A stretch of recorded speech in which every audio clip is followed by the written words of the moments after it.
Good afternoon. We're Team ArachnID. We're Julian Bello, Eric Cotra, Raul Martinez, and me, Omar Lopez. We're here to present our project, ArachnID Amour, a 3D printed approach to wrist rehabilitation. So first, let's talk about wrist braces and splints. So wrist bracing is the current method of treating wrist injuries such as sprains, tendonitis, or arthritis. This is a technology that has shown that it works. A study made by Dr. V. Hupp showed that patients that were using splints for rheumatoid arthritis got their pain scores reduced by 32%. But there's a problem. The Chelsea and Westminster Hospital reported that 2/3 of the patients were not being adherent to their splinting regime. What is the case? What is the problem with current braces and splints? So, following study made by Dr. B. Hupp asked the patients some of their common complaints about the braces and splints. As you can see here, the most common lists, and they include a tight fit and unpleasant physical contact with the splint. So we sent out a survey for a student body here at Penn to see what was their opinion on wrist braces. We found out for 64 participants, 38% of them found them to be uncomfortable, and also 25% were not sure that wrist was properly healing. They also included comments such as the limited air circulation made it uncomfortable, or that they felt abnormally tight. Okay, thank you. So our clinical need is to increase patient adherence to their wrist brace treatment regimen. In particular, we want to address the tight fit and the unpleasant contact with the skin. But we also want to address the 25% of patients that are unsure of the efficacy of their wrist brace treatment, as Omar mentioned before.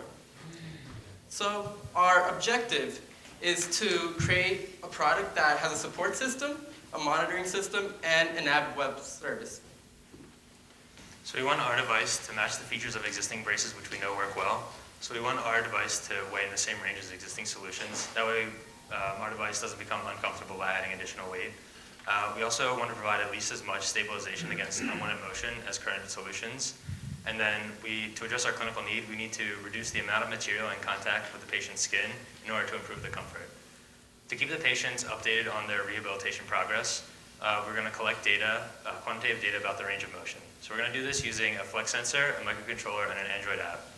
And then we'll take the data collected from the sensor and accurately map it into degrees from the resistance of the sensor. And finally, we require that the device be easy to use so that the patients are able to benefit from this data. And once we collect this data, the patients will be able to view and interact with it on our website. So they'll have one account to use between both the Android app and the website. And then once they log in, they'll be able to view the data from the individual sessions, as well as get a concise summary of their progress. Physicians will also be able to log in, and they'll be able to track the progress of all their patients.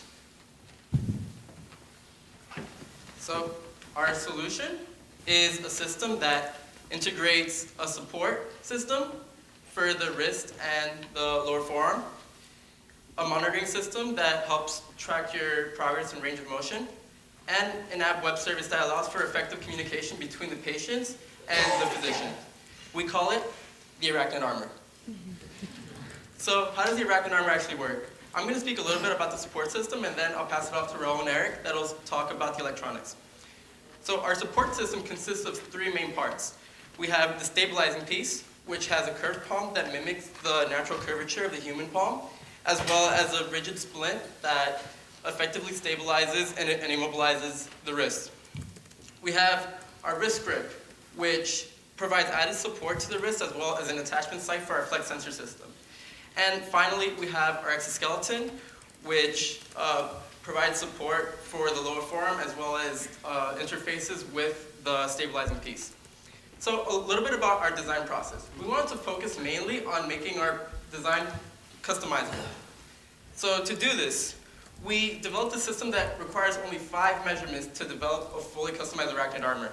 Once we have those measurements, we took the numbers and put them into our SolidWorks template and adjusted the size for a perfect fit. After this, we exported to a file type that was printable by the MakerBot Replicator 2 3D printers. So in addition to providing support, we want to provide our users with a quantitative measure of their recovery progress. So to do this, we use a flex sensor, which exhibits changes in resistance as it is bent, an Arduino, which takes these measurements and gives it to our Bluetooth shield, which then passes it on to our Android application to display to the user. So as users, if a user injures their wrist, they can perform exercise baselines in flexion, extension, and ulnar deviation. And they'll continue to perform these exercises over time to see how they're progressing against those baselines. So now I'm going to show you a video demo of the Android application and the monitoring device in action. So as you can see, users can log in with their username and password. And once inside, you'll see that they'll be able to choose to launch a monitoring session, after which they will remove the stabilizing hand portion. They will then choose a session type out of flexion, extension, and ulnar deviation. They will place the flex sensor on the wrist, as indicated by the app. They will then read some instructions regarding the exercise and make sure that the microcontroller is powered on. And on the next screen, they will choose this microcontroller at a list of Bluetooth devices, and this will trigger the beginning of the recording session. So the patient will perform the exercise several times until they're comfortable that they've got some good data. And you will see that as the user bends their wrist, the ankle output increases and decreases as they unbend the wrist. So once the user is comfortable with the data, they'll press finish recording, after which they'll receive a success message indicating that our server has received the data. So then once the data is collected from the Android app, you'll be able to view and interact with it on our website. So users will be able to log in using the same account. And once they log in, they'll be able to view the data that was just recorded. So they can see exactly how far they were able to bend, and they can track their progress over time. And there's a separate display of the data for each direction of motion. There's also an additional, you can look at the data from individual sessions. That way the users have access to all the data and they can be as involved with their recovery as they want to. There's also a separate page which provides a concise summary of the patient's progress, so at a glance they know how well they're doing. It's also possible for the physicians to log in, and once a physician logs in, they'll be able to see all the patients registered to them. And when they select one of their patients, they'll be able to see the exact same data which is available to those patients.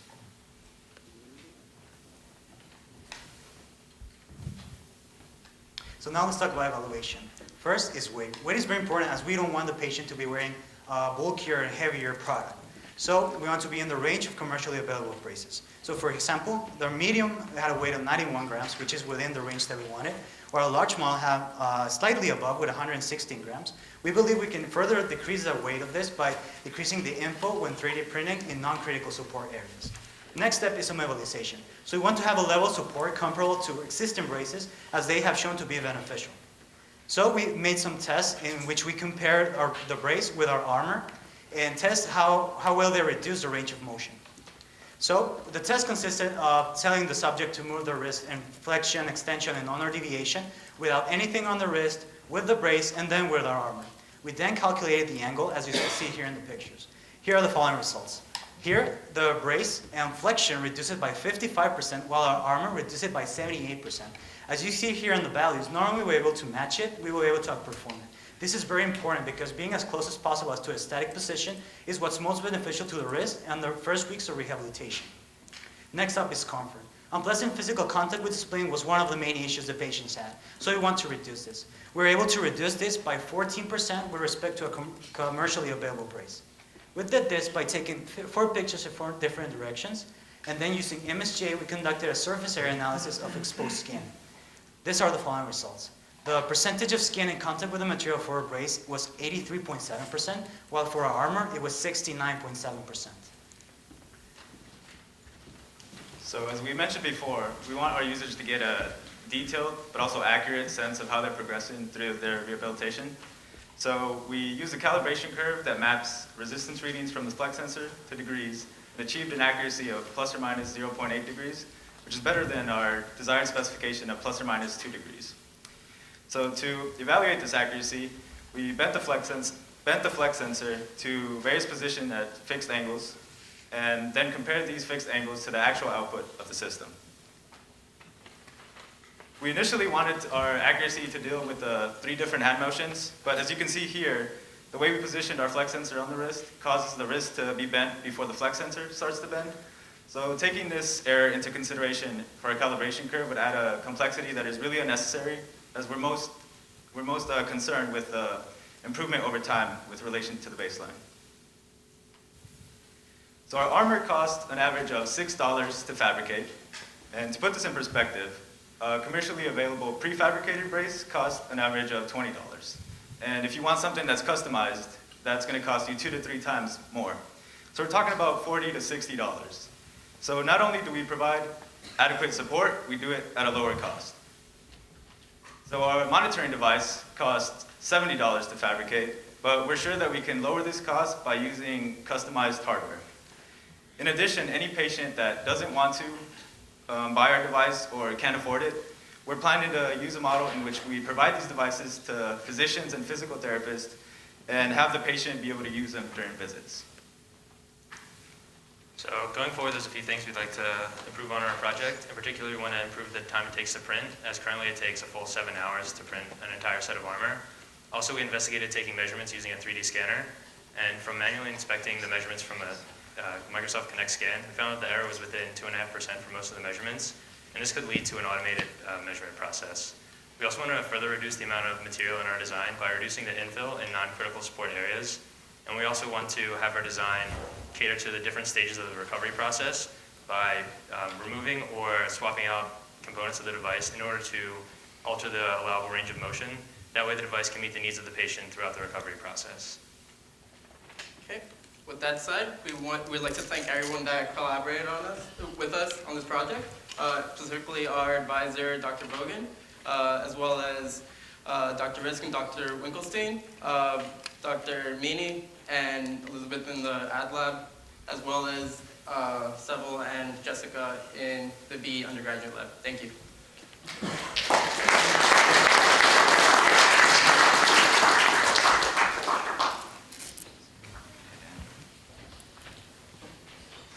Yeah, we'd like to open to questions.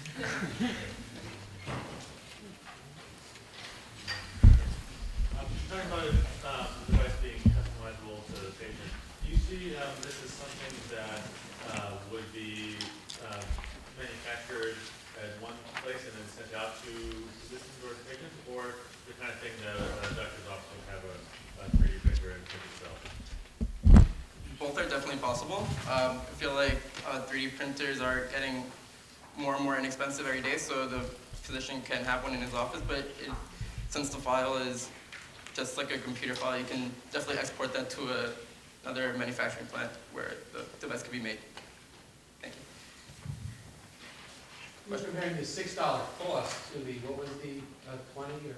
Yeah, 20 for Oh, that's 20 retail, but the $6 Yeah. cost. Your 6 cost would probably be close to 20 retail anyway. Yeah, I mean, it's that's a prefabricated brace. So if you look for products that are customized now, they cost $40 to $60. So our cost doesn't increase just because it's customizable. So yeah, definitely consider that. The range of motion information that's provided in your one slide say that you're going from a mid-50 range of motion up to like 75? Yeah. Is that correct? Yeah, so that's actually just dummy data. We Okay. bent the flex sensor. I mean, we don't have injuries, so. No, but I mean, your expectation is that you're expecting to have better range of motion by utilizing this at the patient? So the patient would kind of do their rehabilitation that the doctor tells them to do, and this is more of a, just kind of to tell them how they're doing over time. So we didn't really intend it for it to be rehabilitation, but it could be. Because ultimately, like you mentioned, you want to have it to the doctor, Yep. and then going to the patient, and then you're measuring, the app goes to the patient, Yeah. right? And so then the performance is the patient getting what he wants out of the bricks at the cost that he's paying for? Yeah. All right, thanks. Are you encrypting the data up and down? So right now we're not doing any encryption. So when we run these tests, we're just having our smartphone on the table right next to our laptop. So there's no need to do that. But there's nothing that would prevent us from adding encryption at every stage.